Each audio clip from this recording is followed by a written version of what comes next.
सत साहिब सतगुरुदेव की जय।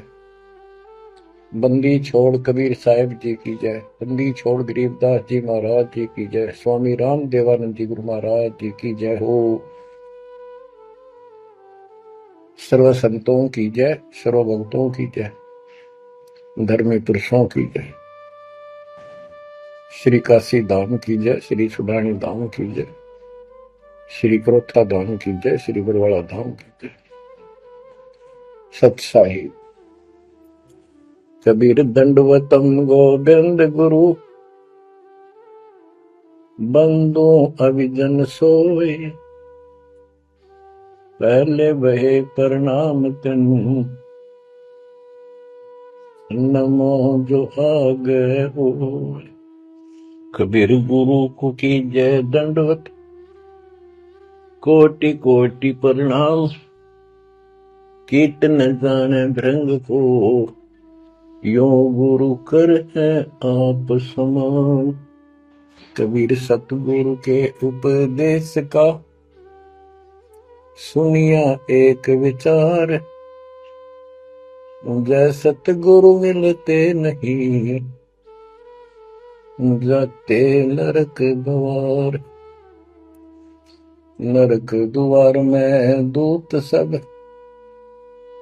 करते खेचा तान, उनसे कभू नहीं छूटता, फिरता चारों खाने। कबीर चार खानी में भरमता, कबहू न लगता पार, सो फेरा सब मिट गया, मेरे सतगुरु के उपकार। जय जय सतगुरु मेरे की, जय जय सतगुरु मेरे की, सदा साहिबी सुख से वसियो, अमरपुरी के डेरे की। जय जय सतगुरु मेरे की, जय जय सतगुरु मेरे की, सदा साहिबी सुख से वसियो, सतलोक के डेरे।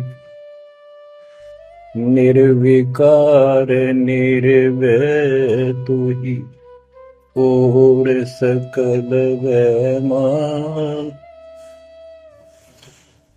जी साधो और सकल वैमान, सब पर तेरी साहिबी, सब पर तेरी साहिबी, तुझ पर साहिब नाम, निर्विकार निर्भय। परम पिता परमात्मा कबीर जी की असीम रजा से बच्चों, पुण्यात्माओं, आपको उस परम पिता समर्थ सक्षम ठाडे की शरण प्राप्त हुई है। आप उसकी बाह छुड़वा ना लेना, वो जो बाह जिसकी पकड़ लेता उसको पार करके छोड़ता है। और निवेदन करते हैं हम, कबीर अंतर्यामी एक तू आत्म के आधार, जो तुम छोड़ो हाथ तो कौन उतारे पार। हे परमात्मा, यदि तू हमारी बाह छोड़ देगा, हमारा हाथ छोड़ देगा, फिर हमारा इस संसार में है भी कौन, हमें कौन पार करेगा। जैसे आप धर्मदास जी के प्रकरण में सुना करते हो, सुनते आए हो, धर्मदास जी कितना आरूढ़ था हमारी तरह, उसी लोक वेद के आधार पर श्री ब्रह्मा जी, श्री विष्णु जी, श्री शिव जी से ऊपर कुछ मांगने को तैयार नहीं था। जबकि गीता अध्याय 7 श्लोक 12 से 15 में स्पष्ट किया है, ये तीनों गुणों के द्वारा जो कुछ हो रहा है, ये काल इसका निमित्त है, ये इनके आहार है। इस आहार, काल के आहार के लिए तीनों व्यवस्था करते हैं। ब्रह्मा जी के रजगुण के प्रभाव से जीव संतान उत्पत्ति करता है, विष्णु जी के प्रभाव से अपना ऑटोमेटिक मोह हो जाता है, पालन पोषण करना फिर कर्तव्य बन जाता। शंकर जी मार देता है। अरे हम डेली सुना करते थे ये कथा। एक पाड़ा एक पैदा करे, एक पाले, एक मार दे। फिर क्यों क्या मतलब होया? कोई अर्थ था इसका? पर ज्ञान नहीं था।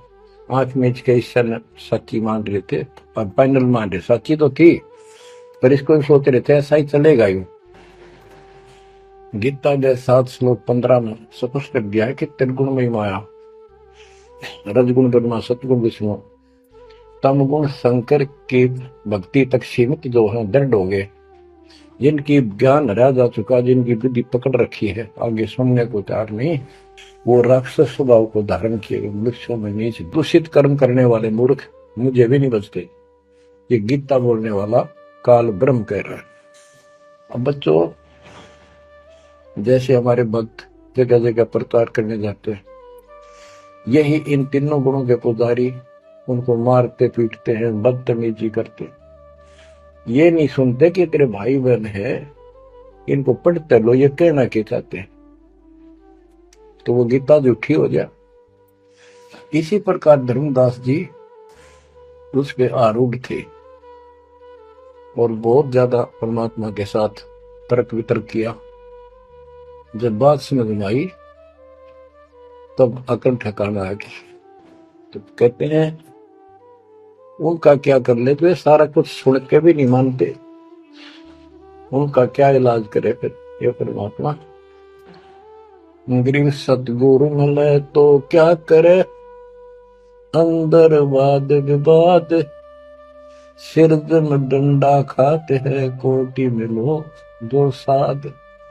गरीब सतगुरु मिले तो क्या करे, होनी होए सो होए, कलम लिखा जो मेट है, जा सतगुरु पूजो। गरीबदास जी समझाना चाहते हैं, यदि सतगुरु मिल जाता है तो उसकी बातों को न मानकर उसके साथ वाद विवाद करते, नाम लेकर भी कुछ ना कुछ तर्क वितर्क अपने मन में होता ही रहता है, क्योंकि वो ज्ञान कच्चा है। जो ज्ञान पूरा हो जाएगा फिर ये खत्म हो जाएगा। फिर बताया कि उस सतगुरु का नाम लो, उसकी शरण में जाओ जो कलम के लिखे को मिट दे, यानी जो प्रारब्ध को समाप्त कर दे। पूर्ण सतगुरु के पास ये पावर होती है। गरीब सतगुरु को कुर्बान जा, कर्म छुड़ाए कोट, जो सतगुरु की निंदा करे, जम तोड़ेंगे ओठ। परमात्मा आपको मोक्ष दे, सदा सुखी रखे। सत्संग।